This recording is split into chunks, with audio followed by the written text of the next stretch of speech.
I'm here to tell you that if it wasn't for God, I wouldn't be here. On February the 9th, 2008, Sharon had a massive aneurysm in her head. I was called out of the woods that she was going to the hospital, thought she'd had a stroke, and they had already put her on life support at that time when I got to the hospital. The doctor that was at ER said that there was nothing that could be done. You know, we took her to Fayetteville, and pretty much all of our home group went to Fayetteville, you know. And we was there, and the doctor come in and looked at her, and he told us basically the same thing. There was nothing he could do as far as surgery. He said there was a doctor in Little Rock. I said, well, that's where she needs to be. And he said, I think so.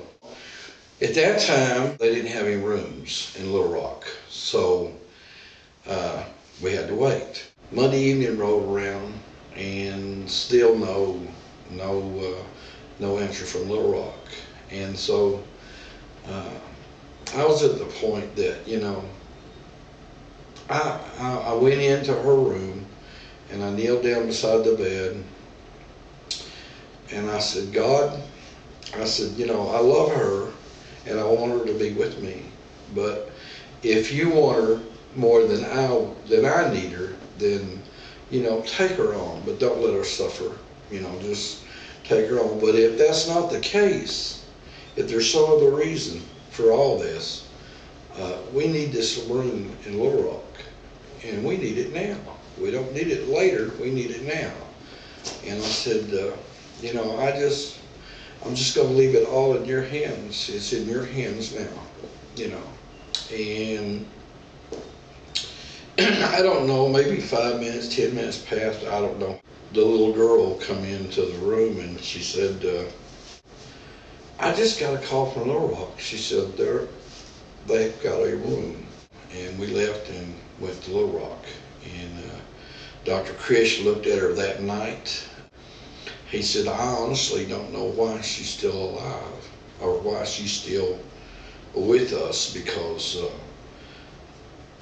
when this happened, by the time she hit the floor, she should have been dead, you know. And we didn't know where she would be at from the surgery, you know, didn't know how she would do.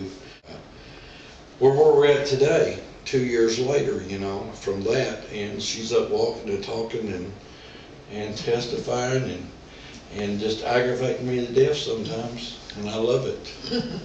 I couldn't have made it if it hadn't been for the church and God. There's no way in the world. I want to thank everybody in church for the prayers, you know, and being so kind to me when I, you know, had to walk with the walker, when I had to walk with my cane.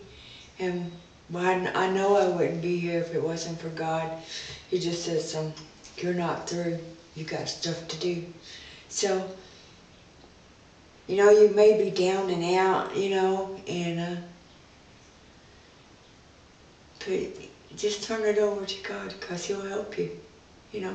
He has plans for you. You may not know what they are, but they'll come to you, and it'll be because God did it. I just want you to remember that there's nothing that God can't do, because God can do everything.